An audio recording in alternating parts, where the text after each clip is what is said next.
Hello, ladies and gentlemen, and welcome to another episode of the 286 Projects with me, Chris Akers. On this podcast, we talk about arts, culture, politics, and sport. Now, today's guest is a former professional footballer who is now coach of her own football team, who they established themselves, who are very unique, which we'll talk about in the interview later. But his name's Allan Cockram, and he's here to talk to me now. Hello, Alan. Hello, Chris. Good evening, everyone. Good. It's really good to see you on this podcast. Just before we get into the meats and bones of it, just do a brief introduction to yourself, i.e., who are you, where you come from, and where are you now? Well, I'll be brief as I can. My name's Allan Cockram, born and bred in Kilburn, northwest London. Professional footballer for 17, 18 years.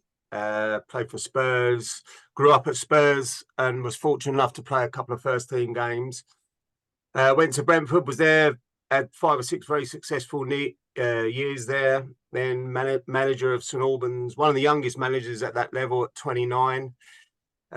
Retired from football, left on the scrap heap, if you like. Became a minicab driver. And that's where my life changed, really, as a minicab driver. When I left minicabbing, I was a firefighter for 12 years in Northolt, West London. And leading into what I'm doing now, should we spoil it for them or should we just leave them hanging a little bit? That's where I'm at the moment. Yeah, we leave them hanging for a little bit, but it has involved you traveling the world. That's all we will say. And meeting some very famous people for sure. But if we start at the beginning, so obviously you said you played for Spurs. And I'll disclose this right now. I'm actually a Spurs fan, so it's good to know you played for a very good side. Nice. Oh, But just my heritage number, you know. so say that again. Did you know that? I've just received my heritage number from Tottenham Hotspur.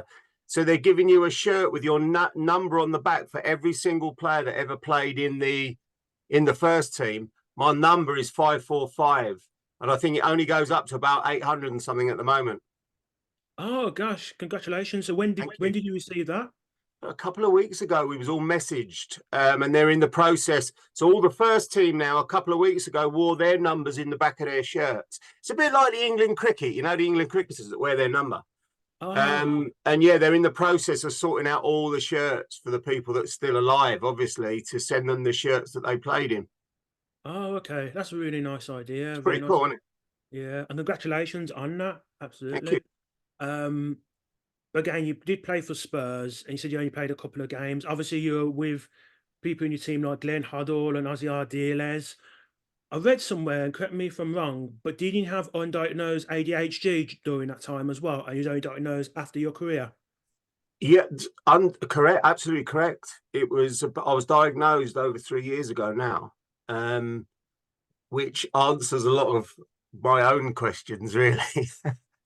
But yeah, I'm diagnosed throughout, as in certain people of our age group, where it wasn't even known at the time.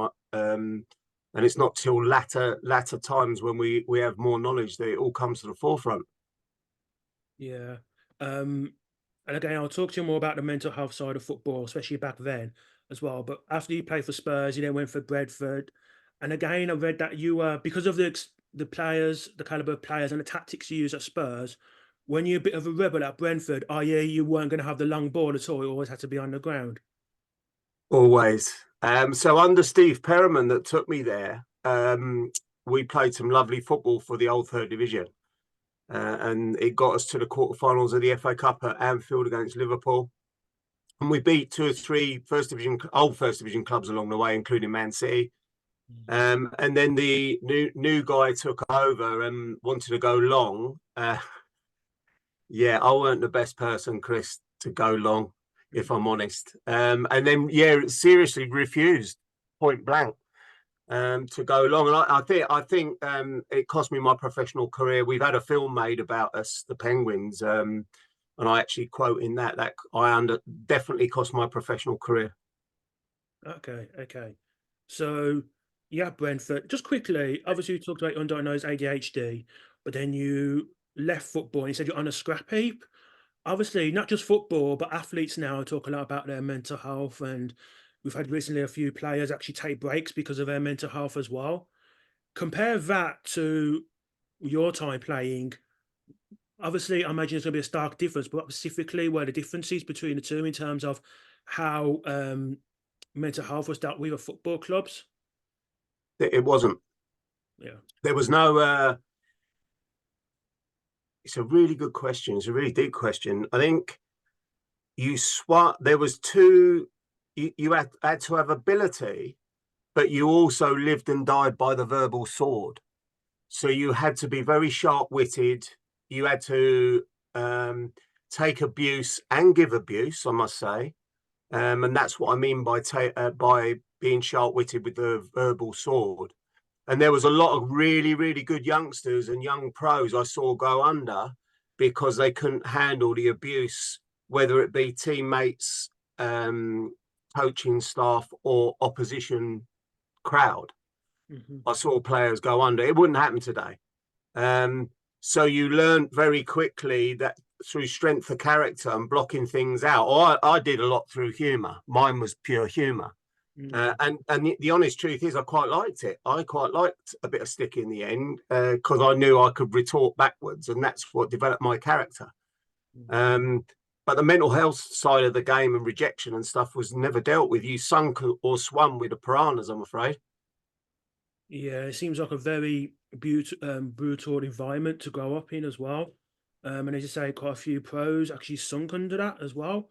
And again, going back to what you said about the scrap heap, one of the things I read was you suffered from depression for a while. Was that correct? And if so, how did you recover from that?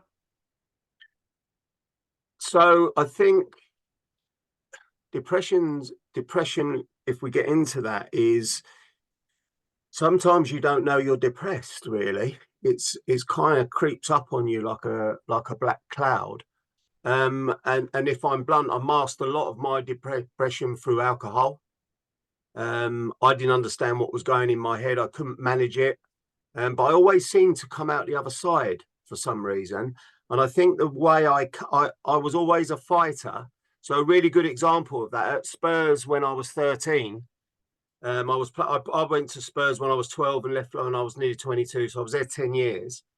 And I had a terrible injury when I was 13 and I was bedridden for 9 months. So I didn't come out of bed for 9 months.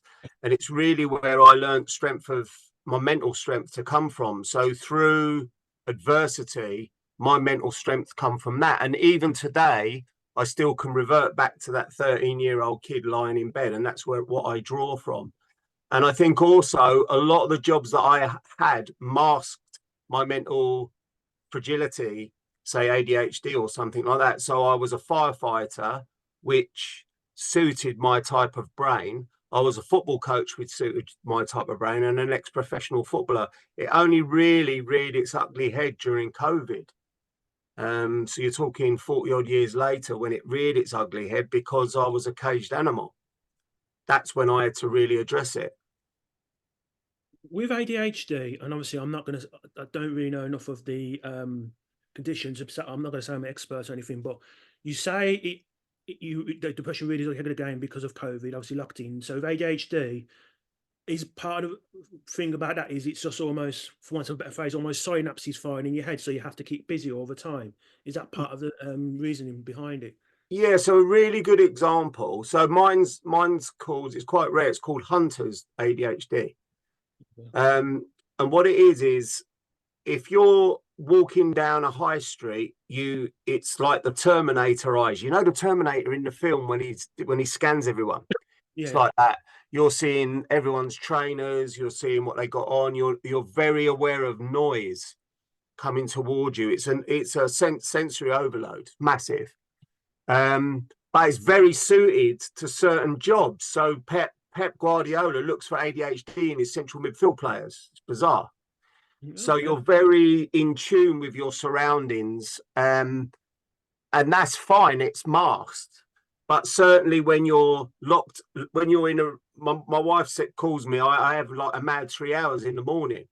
Like poor woman, she has to is incensed by my kind of Gatling gun approach to life. In let's get this done, let's do this. I've done a day's work in 2 hours, and then you get a real again Terminator when the switch is pulled out around 3 o'clock, where your body just zonks, you mentally can't focus on anything, and you have to have like a half an hour, 45 minutes, quick snooze, and then you're back again.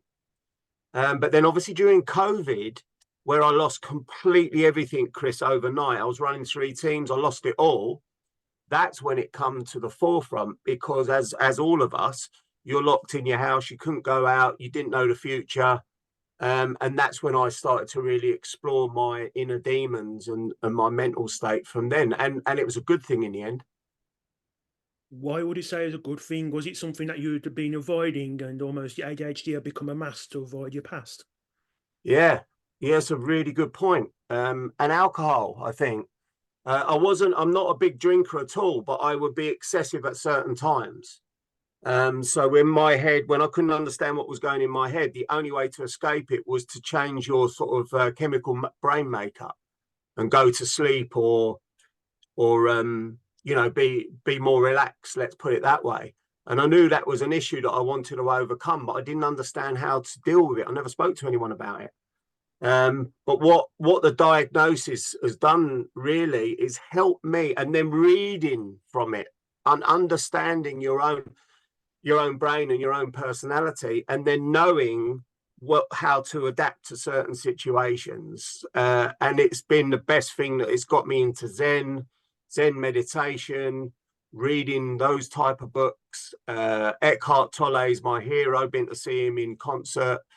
So it's changed my life, and to the point now where I don't drink at all.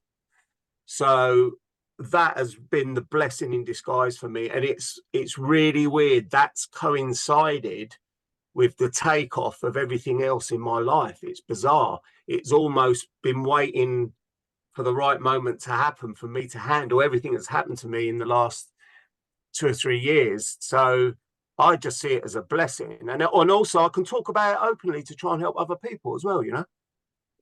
So in the interview I read that you did, I think it was Guardian, you talked about how obviously you were depressed and then you worked as a firefighter and then you worked as a taxi driver. And things weren't, I mean, okay, you were working, but it weren't going well until you had one particular man to pick up. Can you just explain who that man was and how he changed your life? Yeah, it was prior. This was before I was a firefighter. It was just after I'd finished football so I was about 35, 36. And I had an old Volvo estate with the leather seats, and I was living in Surrey at the time. And I used to get all the airport runs to Gatwick and Heathrow because I had a big car. And then one day the controller asked me to picked up this kid, and he had Down syndrome. I picked up 4 or 5 other children, and they all had DS, and they were in the car. And I had to take them to school. So it was like a multi pickup and then a drop off to the school. But this kid that got in the front over a period of time, I used to listen to house and dance music, and he would get in the front of the car and he wouldn't get out until a particular track had finished. And me and him are dancing in the car. And after a while, I started to get really close to him. There was a deep, deep connection, not just with him, but for some of the other kids as well. I felt a spirituality between us. Mm-hmm. And we started playing football together. I left the cab company after about 6 or 8 months, and I get a phone call from the controller at the cab company. And he said, I don't know if you know, but Phil, who was about 14 at the time, passed away of complications to do with DS.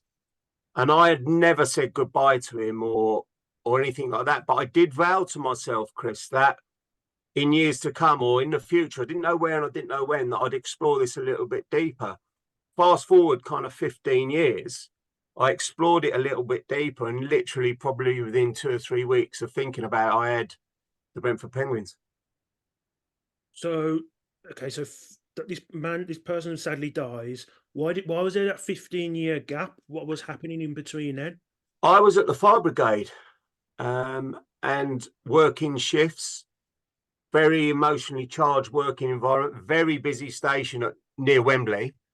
And I suppose it was just a moment in time that I wasn't ready. I just wasn't ready. I didn't think about it that greatly, to be honest with you. He was always in my thoughts at some point.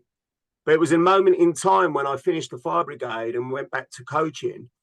And me and my friend who was staying with Victoria and I and my wife at the time, we go to an Irish pub called the Shanachie in Ealing Broadway, and it's like the bar in Star Wars. You get every ilk in there. It's a hilarious place to go. But we always go there to float new ideas. And we went to the Shanachie to have a Guinness, and he's sitting there and he said, "What's on your? There's something on your mind." And I said, "I want to start a Down syndrome football team because Phil keeps coming into my head for some reason." And I vowed. I remember going back to that moment, going like, "Why did he pass away? Why has someone passed away of Down syndrome? I didn't even understand it." And I literally come home, spoke to my wife about it. I phoned DS Active, which are the wing of DS or association that deal with physical sport and stuff. And I had probably a couple of days training with them, and all they taught me was really not what to say, because I'm prone to saying the wrong thing anyway. And then that's how the whole Penguin thing started over 6 years ago now. Okay. Had there been anything like this done before? Had anyone done, not necessarily a football team, but say a sports team for people with Down syndrome before anyone else in the country, or even the world? If you've done some research. That's a really good point. There's 35 DS teams in the UK. When you think about football, that's nothing. But what I feel is different from ours is right from the beginning. So between you and I went to pro clubs to watch their DS teams because they had DS teams. And I come back and I was like, wow, that looks amazing. All the kids could play football. They could give us a game. You could join in with them. They were playing other teams of the similar ilk. And that's how I thought it was going to be. When I had my first evening in a school hall, I'd put out some flyers within that community. And I'd put 3 grids out in the gyms, done all the professional coaching thing. And the first kid come in flapping his wings and doing bird sounds. And I kicked all the cones away and I winged it for 18 months, is the honest truth. And then that's when my development of the understanding of DS really took off.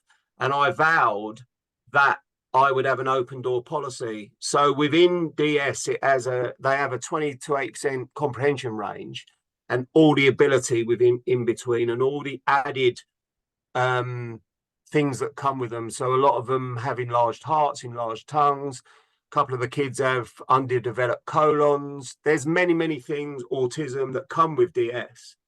And once I explored it a little bit deeper, I kind of found out the politics within disability, that people take only a certain ability of DS. And I just went, that's wrong.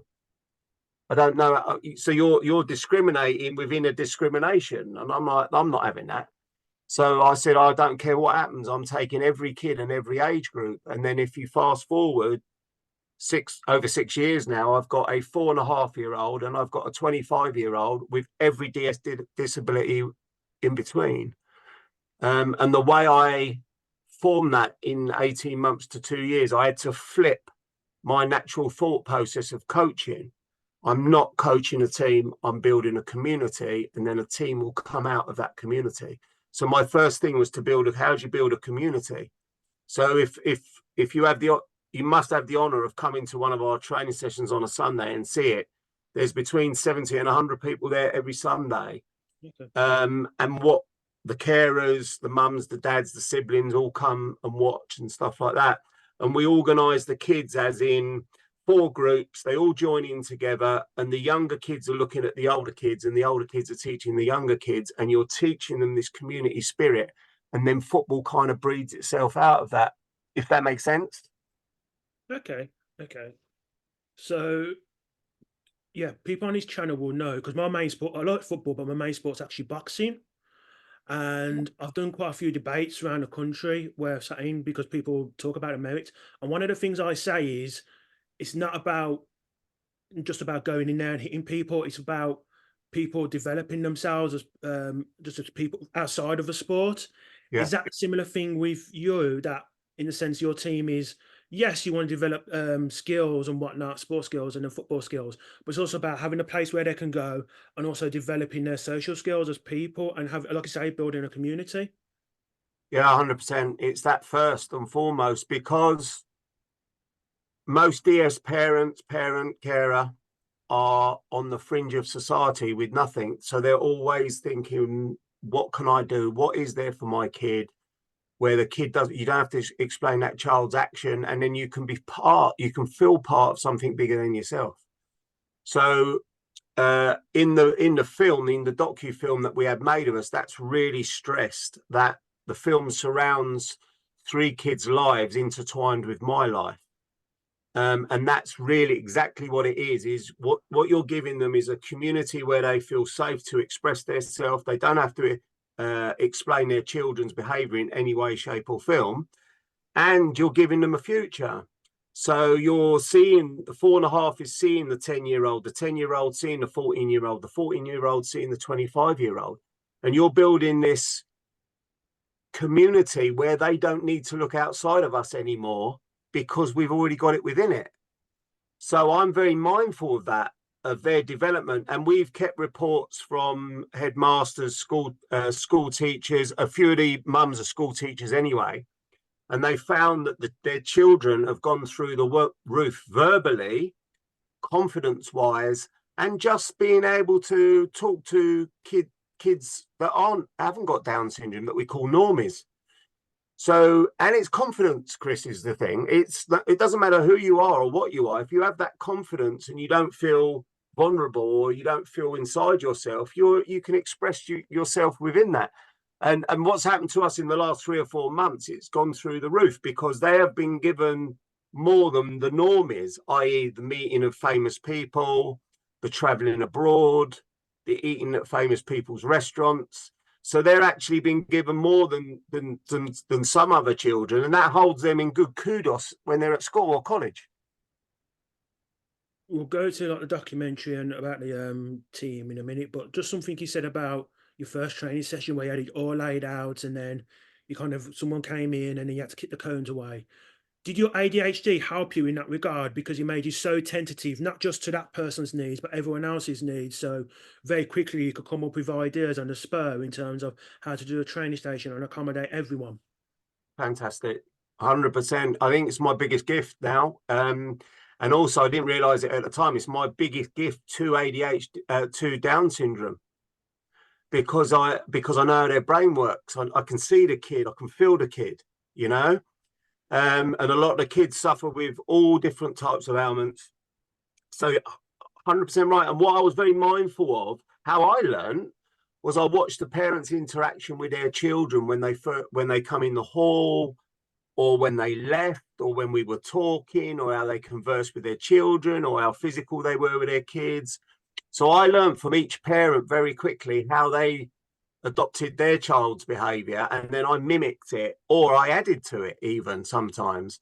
So that's what I do, and I still do it to this day. I watch new kids that are there, watch their interaction with their parents or their sister or brother or whoever it is has brought them, and I kind of then gauge from that how to approach that child. And it's been brilliant. It's been brilliant for me and brilliant for the kids. Yeah, I mean, it's a great initiative that you have, and you say it's up between 70 and 100 kids that every training session. No, so we've got at the moment 37 children. But Okay. imagine those 37 children are now brought by their mum and dad or their mum. Then also I have 8 to 10 volunteers and also the siblings. So when you're in the, I call it like the party in the park in Gunnersbury Park, West London. You hear us before you see us. So if you've got like 30 odd kids, plus 2 parents, plus carers, plus siblings, plus volunteers, I mean, what was it? There was a few weeks ago, it was nigh on 100 people in there. And then you get people watching. You Gosh. actually get people watching. Yeah. So it's a beautiful thing. It's just this amazing kind of thing that me and my wife are really, really proud of. And it's morphed into something bigger than I ever dreamt of, if I'm honest. You mentioned your wife there, and I think in the interview I read of you, you said that your wife has been a big part of this in terms of helping you establish a team. In what aspect has she helped you? Obviously, she's had you like moral support, but what other ways has she helped you with the Well, I process? mean, let's be honest. She doesn't like football. She's never been involved in football. Hmm. Um, she's an amazing individual. That kind of the yin to my yang. So I'm quite gregarious and outgoing, and she's very introverted. but we meet mentally in art and many other things. We see things the same way, and she has embarked exactly the same as me. So she's a coach of the Penguins. She does all the paperwork, the online stuff.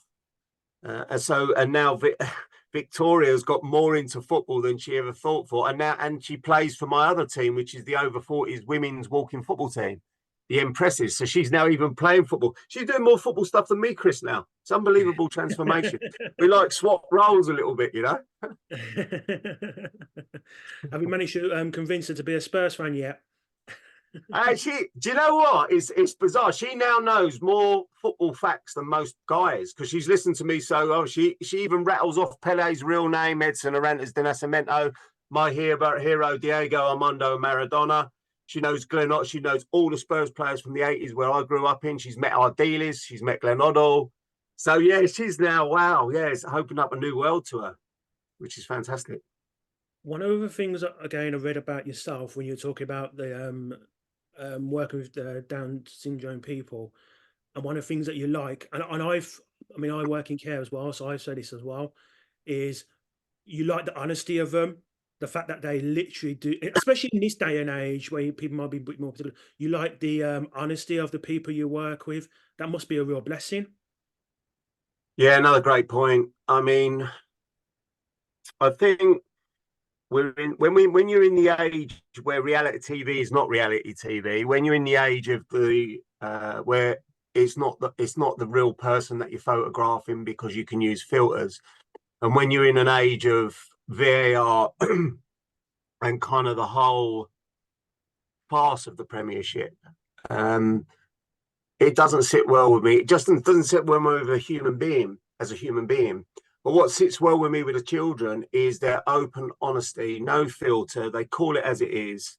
And also what I like is their love. And you can't kid them.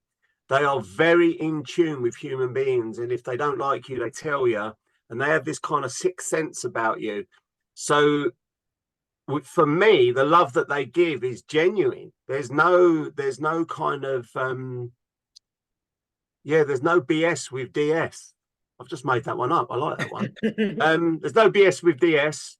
What you see is what you get, and that's me as a person as well. I like to be open and honest, and to a fault sometimes. It's got me in trouble, but who cares? You know, we're going to all be dead one day. And I'd rather be with those kids. I wish the whole world had DS for a week because everything would turn on its head. It'd be magical. Yeah, indeed. And speaking of the whole world, this documentary's been made. What's it called? Mighty Penguins, I believe it's called. How, first of all, was a process in that? Did you decide you want a documentary made, or did someone approach you? Or how did it happen? No, so every single thing that's happened to us recently, nothing has been. I've not chased anything. It's just kind of descended upon me. I get a phone call from a guy called Louis Miles, and he actually got my phone number, I think, from Talk Sport. I was on Talk Sport, and he knew the producer there, and he got my number from there. And the honest truth is that I thought it was one of my mates winding me up, and I was effing and jeffing at him for about 15 minutes. And he was swearing back at me. And then I thought, I kind of like this guy. I might listen to what he's saying here, actually. And that's how it come about. His uncle, who I've met now, he's like a cultural icon within the Penguins. He's a 60-year-old DS guy. And Louis Miles, the director, grew up with him and wanted to make a docufilm about Down syndrome, but didn't really know where he was going with it. He's made some really quite impressive sporting documentaries anyway. And that's really how it took off. And literally, as soon as we got the go ahead, he was with us for 3 or 4 months, and it was done and dusted. It was in the can, and we've just been really, really blessed with kind of like the domino effect of this film's been crazy. And it's probably the greatest film that's never been seen by the masses. But more and more people have been sent it privately and are watching it and doing it. And it should be UK released imminently, I would think. And it was also already released at the Tribeca Film Festival in New York. And there's again a funny story I read of that where you, your wife, and your daughter went there, and think your daughter called her Special K. If I is that No, me and my wife was flown out to the Tribeca Film Festival in the Robert De Niro suite, and Special K, who's in the film, so she's a bald-headed girl, very striking looking, with two speakers above her ears, and in a wheelchair. She went out there with her family to watch the premiere of the film. So we was in Chris, I hadn't watched a rush of the film. Didn't watch a clip of the film. I forgot half the stuff I'd said. And it was an American production company, and it's sold in a group of four docufilms called Sports Changes the World, and our film was on last, all half-an-hour films, and it's coming on, and I'm thinking, what the hell have I said in this film? What have I said? I hope it's going to be all right. And Special K is an amazing person. She felt my body language change, and she put her arm around me, and she just went, "Coach Al, everything's going to be all right. Don't worry about it." And she was right.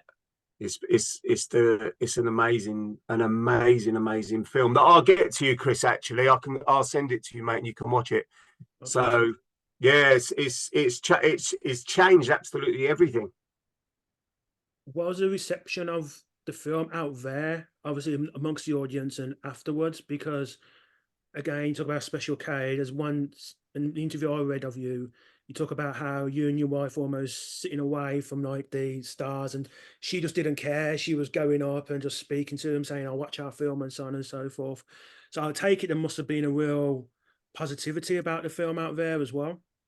Yeah, it was the standout film. It was everyone stood up, give a standing ovation to the film. And then in the cocktail reception at the end, there was all people. I mean, I really don't do all that. I don't do all that Brad Pitt and flipping. I'm not that type of person at all. I couldn't care less who you are. And all of a sudden, Special K's working the room, and she struggles to walk, and she's working the room, and suddenly we just sat on a table away from everyone else, and she's bringing over the head honcho of Paramount Films, and he's coming over. Then she'd go away and she'd bring back someone from Sony. Oh, it was just hilarious. And then you know what the Americans are like. They're kind of, "Hey man, we loved your film. This is the greatest film we've ever done," and all this old tosh. And she just worked the room, Special K. She's an amazing character. And as I say, from that film, really, that was the catalyst of everything changing to where we are today, really. So how has everything changed since the film? Everything is just, I suppose what's changed is the film. When you see it, you'll understand what I mean by this. It's genuine, it's heartfelt, it's very raw, and you're either crying through sadness or you're crying through laughter. So it's an emotional roller coaster ride for 33 minutes. And it actually seems way longer than 33 minutes. It's bizarre. You get into all the characters and what happens to us. And I think it's captured. The truth is, I think it's captured when something happens at the right moment in time, when Yeah. it captures people's emotions of the truth, and reality hits home, rather than, as we spoke about earlier, the fallacy of kind of like reality TV that's not reality TV. And when you see that rawness, you feel it through the screen, and that's what people, I think, are craving for now. And I think that's why it's been, I call it the greatest film that's never been seen, because every single person, I get 10 messages a day: "Where can I watch the film? When's the film coming out?" I said, "It's imminent. It's nothing to do with it. It's a production," because it's an American production company and was supposed to be sold in a group of 4 films, but now it's a standalone film. You've got the whole political wrangle of then selling it in the UK as an individual film that takes time. So I can't completely understand how the process of filming now works because of what's happened to us. Or you buy it out, you just buy the rights of it out completely, which is quite a lot of money. But they're bending, and I think in the next few months it could either go iPlayer, BBC iPlayer, something like that. And definitely we're having 2 UK premieres of it as well for everyone. So I think, in answer to your question, the reason we've shot kind of off the last few months is because of the film's honesty. Let's put it that way. The honesty of everyone involved in the film, and it just tells a beautiful story that you just wouldn't understand about these children. Okay, okay, cool. If just one quick thing, just going a bit way back, because you talked about money there. When you started the team, obviously, I imagine there's be a little bit of funding involved because you have to hire out sports halls and kit and so on and so forth. So how was that money gathered? Was it a pay for service? Like how did that develop? No. The kids for 6 years have only ever. We do a 2 hour session on a Sunday, plus a million other things. But the kids only ever paid £3. The parents only ever paid £3. And me and my wife funded everything from Okay. the beginning. It was on average probably about 100 and 120 pound a week. We've done that. Well, we've done it for years and years. And even to be honest with you, to this day, we've never asked for sponsorship. There's been amazing people that have donated money to us to kind of do things with the children. But it's only after Christmas where the club's kind of moving to the next level, where we're putting out for major sponsors for the club as a whole, you know. So me and my wife has dealt with that. Correct me if I'm wrong, but isn't like Romeo Beckham one of your patrons now, or does helps with the group and a couple of other people? Have I got that completely wrong? No. I mean, it's a good. We've it's in the throes. We've asked Romeo to be one of our ambassadors, and we completely understand it's not looking too bad at the moment. But the reality of the whole Beckham brand Beckham, really, we completely understand, you know. And we're waiting on that. We've spoken to his agent. Romeo's been amazing, but they just have to cross the T's and dot the I's to make sure everything's right for him, because it would be his first kind of foray into like the charity world, if you like. And I completely understand that and respect their privacy. And if it happens, it happens, and if it doesn't, it doesn't. Okay, cool. So obviously the film's out. Have you had letters from abroad since the film's been out, just saying well done, what you're doing is brilliant, keep going, etc.? Yeah, more than that. I mean, I was in the top magazine in Portugal, sports magazine. I've done an interview, so, and one of our players is Brazilian, and his mum had to translate the Portuguese language of the article in the magazine, which was massive. We've got France Laundrers are doing a mini piece, like a 15-20 minute piece in January, which is the French equivalent of the BBC. And obviously I don't know if you know, but we was invited to Bilbao in Yeah, Spain, where we played their SEN team. So they had Down syndrome kids, but they also had special educational needs children as well. And we played on their first team training pitch, and we was there 3 days, and I fell in love with Bilbao. The people out there were amazing because they're not Spanish, they're Basque, and they will tell you that. So they're from the Basque region, and there was a break in the Spanish Premier League there, and they give us the first team coach. So we're traveling around Bilbao in the first team coach, and everyone's waving at us thinking it's the Bilbao team, but it weren't. It was the Penguins. Yeah, so again, you got the Portuguese, the French, the Spanish side of it, and that's also part of my bigger project, is to travel the world with the kids and showing them and meeting kind of DS in all over the world and seeing how they're treated. Because I know in some countries they're treated very well, and in other countries they're not. And my ambition is to get the footballers from that country, the stars, to meet us and then set up something in other countries if any way we can help and promote DS. That's the bigger project for me in the upcoming year. Yeah, sounds incredible. And you alluded to it there. You want to travel them around the world, and you said earlier there's only what 33 teams. 35 teams in this country, yeah. Yeah. So have you had to travel the country in order to play games, or are a significant proportion of them like in and around London? Mostly no, the honest truth is I haven't. So we play into club games for a start, and the kids always play the parents at the end of the training. So we Okay. have the parents versus the kids game. We played out in Bilbao. They were amazing. Each station, but the training is devised around a game. So there'll be a penalty with pressure. whistle is king, so my whistle is king, and they're under a bit of pressure to score a penalty. Then there'd be dribbling, then there'd be interplay. So it all marinates into a game. But the first game we ever had, Chris, was out against Bilbao. It's a away win in Europe, by the way, just letting you know, it wasn't a away win in Europe. But that's my thing, is now getting a team of 8 or 9 kids that can play and understand the game into playing more games across the country. And funny you should say that. We've been invited to Burnley. So World DS Day is March the 21st, because 21 is the extra gene that they carry. That's where the 21 chromosome, they carry the extra gene of 21. And on the 16th of March, which is the closest date to World DS Day, we're playing Burnley Down syndrome team, and then we're all going to the Burnley Brentford game in the Premiership in the afternoon.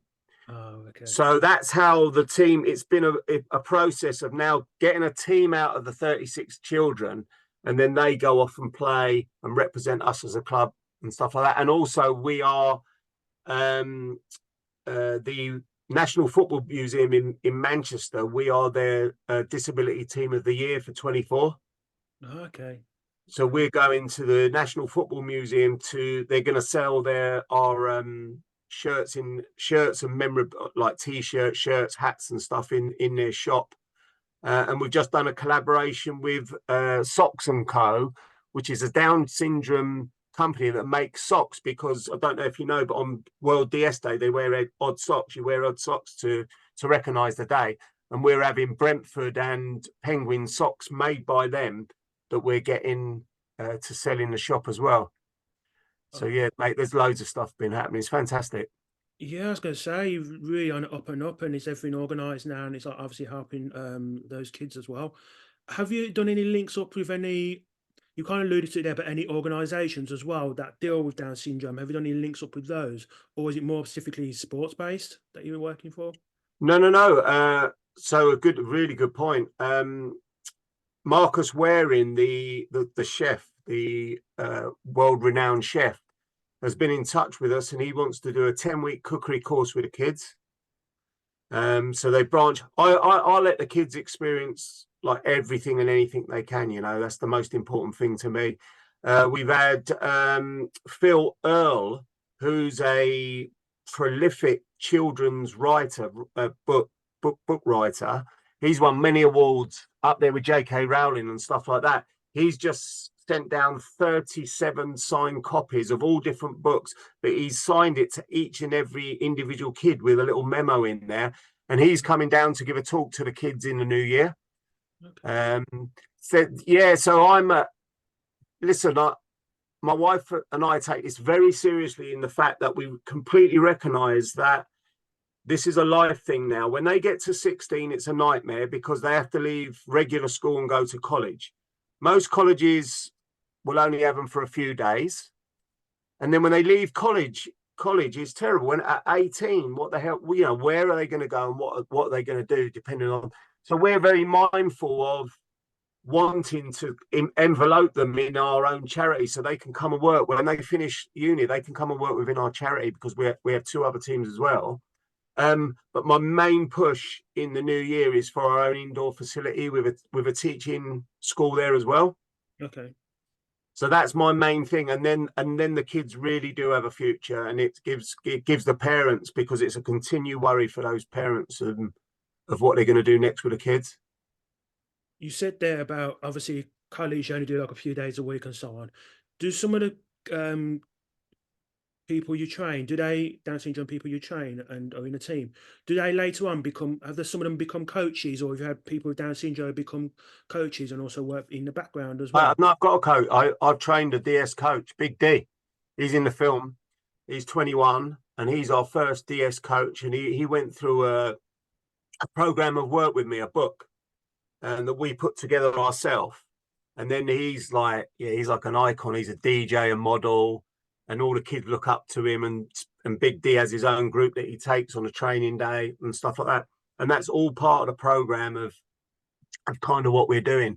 But bearing in mind, every single kid is different. Every single kid needs different needs, and every single kid responds to different communication. So yeah, there's always that thought process of they have to see a progression, and if they're seeing another DS kid that is a coach. We have a president, we have a coach, we have a captain, and they see that progression that could be them one day. But not just for them, Chris. I think it's a bigger thing for the parents. Yeah. I always say there's two teams. You've got the kids and the kids at the end of the day. But it's been such a, I think, a help for the parents because they have got something to associate, not just their kids to associate with, but also the parents to associate with, and they all go on holiday together. It's like any of us, mate, to be involved with something bigger than ourselves is probably the most important thing we can do. Indeed, indeed. And I have to say, you being reading that interview of yours with the Guardian and speaking to you now, the whole team's just being an inspiration in regards to not just getting the team together and whatnot, but people who have disabilities, helping them reach their potential, not just reach their potential, but also giving them the skills to have independence as well. And initiatives like yours are just incredible. So much respect to you and the team and all the hard work that is put into making that grow. Appreciate that, Chris. And great questions. You ask like the right questions. It's kind of like you get it, which is really nice. Cool. Just before I go, is there anywhere else you can find out any information about the Brentford Penguins? Do you have a website or anywhere else you can find more information? Yeah, just go to Brentford Penguins. Or no, Planet. So it's Brentford. You can actually type in Brentford Penguins and it'll all come up. But we're Planet Penguin Football Foundation. Okay. Can I just throw in a little bit about the other two teams? Is that all Yeah, yeah, right? sure. That's perfectly fine. Yeah. Yeah, the other two teams. So I have an over 55 men's walking football mental health team, Okay. and I have an over 40. They've been going like over a year now, and I've got an over 40s women's walking football team. And the reason for both of those, again, are the fringe of society. How classify them on the fringe. The mental health side of stuff is just something that's not very great within the older men community. Let's talk about men for a minute. Older men's community. And I've just been amazing. It's just been the best thing ever. 10 of them entered into a weight loss program, and 10 of them have lost 168 pounds in the last 8 months. Their wives have got their husbands back. They're now a community. We played matches. And again, I went for the over 40s women's because they lost out on kind of the progression of the Lionesses. So it's amazing for the girls now, but these women are at school and weren't even allowed to play football. And now they're going on to be coaches and referees through us. And again, they're great. I love them. And we've got 3 cancer survivors. But also the real point of it is they all intermingle. So all my teams morph into each other. So a lot of my volunteers are from each team. Yeah, yeah. The kids, they all meet each other, they all mix together. And that's the point of building this bigger community where everyone now feels part. We're bloody bigger than the most other communities, which is great. So that we don't have to worry about all the normies out there anymore. We're just a band of brothers now. Cool. Just quickly then, so you talk about those 3 teams. Are there situations where talk about like the women's walking team or the men's walking team where they're the parent of one of the kids of the Down syndrome, or is it something that they will do together, or is that it's just completely separate, completely No, different? no, no. I've got a dad in the men's team, a mum in the women's team, and kids in the. So I've got 3 generations all playing for the teams.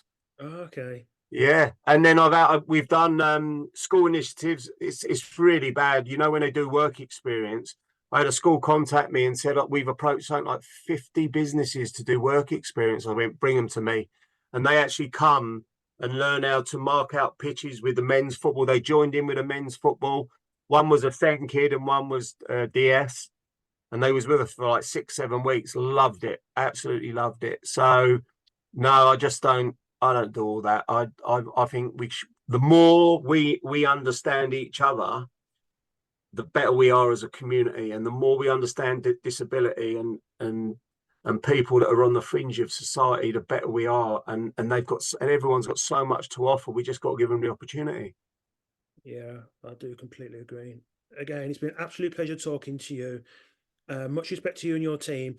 The website you gave me, I'll leave it because it'll be on YouTube and Spotify, so I'll leave it in the link in the description below. Perfect. Allan Cockram, it's been an absolute pleasure having a podcast. Much respect to you and all the best for yourself and the team. Thanks ever so much, Chris. I'll get the film to you as well, mate. But thank you ever so much. I'm humbled. Thank you so much. Okay, you're welcome. Thank you very much.